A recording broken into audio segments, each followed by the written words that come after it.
Now we can expand the laws of exponents a little bit further. Back in the arithmetic module, we learned about the distributive law. And really, the distributive law is one of the big ones. It's really one of the big mathematical ideas. And of course, the distributive law says that p to the m plus or minus m, what we can do is just multiply the p separately times each one of those terms. That is the distributive law. Multiplication distributes over addition and subtraction. As it turns out, division also distributes over addition and subtraction. Much in the same way, exponents distribute over multiplication and division. So if I have a times b to the n, or a divided by b to the n, I can distribute the exponent to each factor. So a times b to the n equals a to the n times b to the n. A divided by b, that fraction to the n, equals a to the n divided by b to the n. So we can distribute an exponent across multiplication or division. Here's a very quick numerical example. Suppose we have 18 to the 8. Well, we know that we could write 18 as a product. We could write it as its prime factorization. Of course, the prime factorization of 18 is 2 times 3 squared.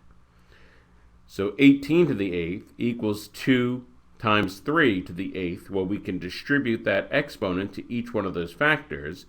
We'll get a 2 to the 8th, and then we'll get a 3 squared to the 8th. And for 3 squared to the 8th, of course, we'll use the rule for the product of, for a power to a power, which means multiply the exponents, and we'll get 2 to the 8th times 3 to the 16th. So notice it's very easy to go from the prime factorization to of the individual number to the prime factorization of one of its powers. Here's a practice problem. Pause the video and then we'll talk about this.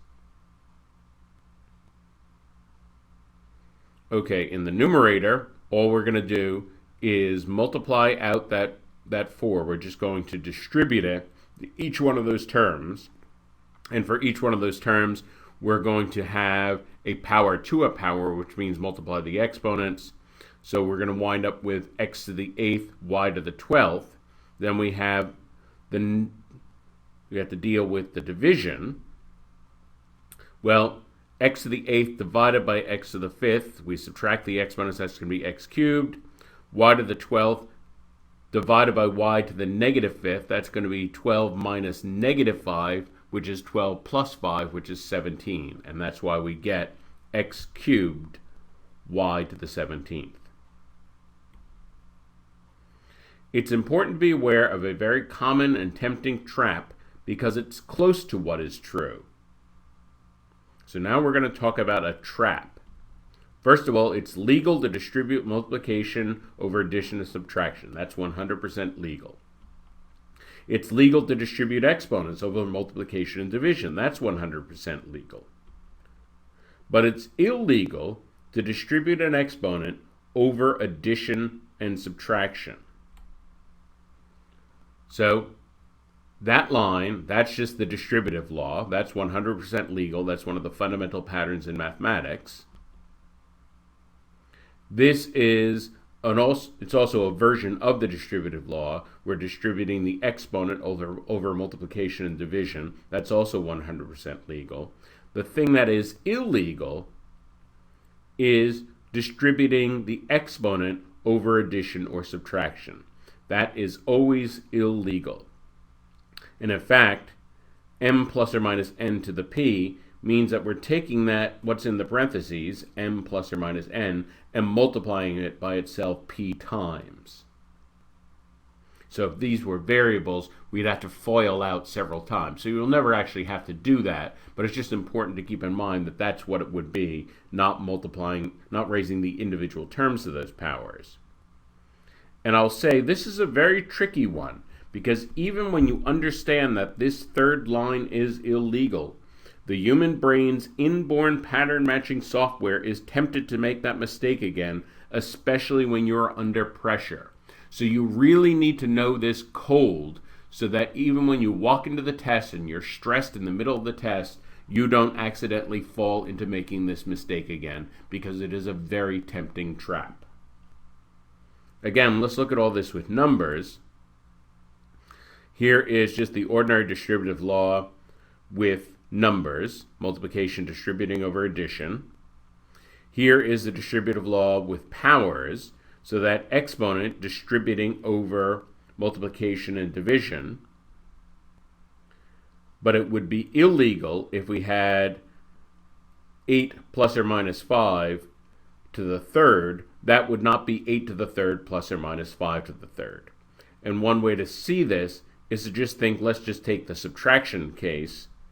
If we look at 8 minus 5 to the third, well, what is that? Of course, that is 3 to the third, which is 27. Whereas if we looked at something different, 8 cubed minus 5 cubed, well, 8 cubed, as we've mentioned in other videos, is 512. 5 cubed is 125. If we subtract them, we get 387. And those two are not equal. So in other words, we get two different numerical answers, and that's why we can't set those things equal. We can do some legal math with sums or differences of power. First, we need to go back to that most impressive pattern in the distributive law. Now, this is very tricky. When we read this equation from left to right, we say that we are distributing P. When we read this equation from right to left, we say that we are factoring out P. So distributing and factoring out are two sides of the same coin. It's just a matter of whether we're reading this equation going from left to right or from right to left, but it's the same fundamental pattern. It's also important to remember that any higher power of a base is divisible by any lower power of that same base.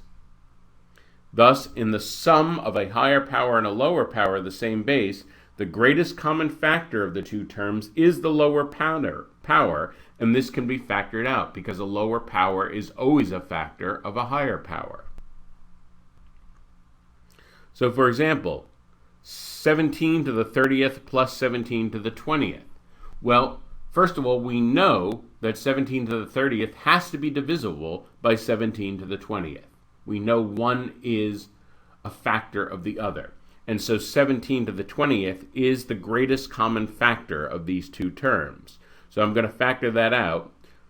17 to the 30th, I can write that as 17 to the 20th times 17 to the 10. By the multiplication of powers law, I can write it that way. And of course, 17 to the 20th, I can write that as 17 to the 20th times 1. I factor out 17 to the 20th, and I get 17 to the 20th times parentheses 17 to the 10th plus 1. And that is a factored out form of those powers. Obviously, the powers here are too large to simplify any of these resultant terms, but if the two powers and the sum are closer, sometimes such simplification is easy. So I will say, pause the video and see if you can simplify this, and then we'll talk about this. Okay, 3 to the 32nd minus 3 to the 28th. 3 to the 28th is a factor of 3 to the 32nd. In fact, 3 to the 28th is the greatest common factor of these two terms. So we're going to express both of them as products involving 3 to the 28th. So 3 to the 32, we can write that as 3 to the 28th times 3 to the 4th. And of course, 3 to the 28th, we can write that as 3 to the 28th times 1. Factor out 3 to the 28th, we get 3 to the 4th minus 1. Now 3 to the 4th, that's something we can calculate. 3 to the 4th, so one way to think about that is if you have memorized 3 to the 4th is 81. Also, 3 to the 4th is 3 squared squared. Well, 3 squared is 9, and 9 squared is 81. So that simplifies to 81. I do 81 minus 1, that's 80. And so this is 80 times 3 to the 28th.